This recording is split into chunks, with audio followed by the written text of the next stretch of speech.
have a market that's $1 trillion, and they're able to scrape off $20 billion a year or 2% per year from that to feed themselves. They don't want to give that up. We could have an article week after week after week telling people, you know, passive investing, that's the way to go. That story gets old versus I'm trying to write an investment story. This week, I have this really beautiful, articulate woman who's got a strategy versus me. Put me on the cover, you're not selling anything.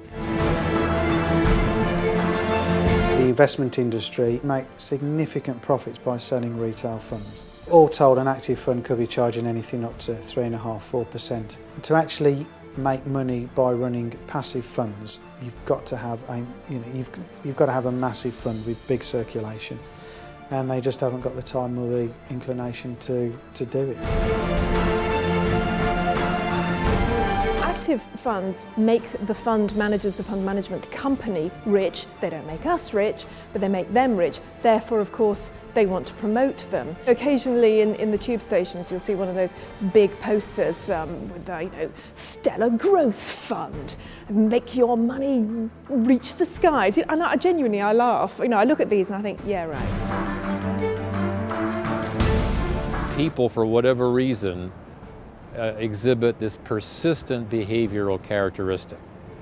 We tend to think we know more than we do. We think it's easier to see the future than it actually is. And it's fairly straightforward to document this. What's more interesting is that the research also tends to show that even when you point out these behavioral biases to people, they continue to engage in it. I speak to highly intelligent people, people who are well educated, they've got very good jobs. They have no idea how to invest. They have certainly not heard of passive investments. They haven't heard of index tracking funds or ETFs. And the whole thing is completely new. In the United States, it was simply a matter of education, that people didn't understand the corrosive effect of investment fees. They didn't understand how difficult it was to beat the market.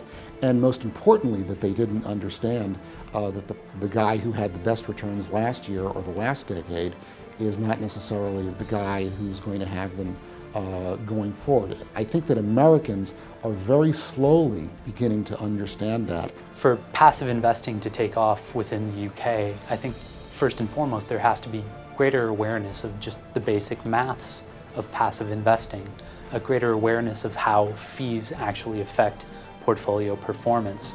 Once you lay that foundation and make that more transparent to a broader investor base, I think the adoption of passive investments will ultimately follow.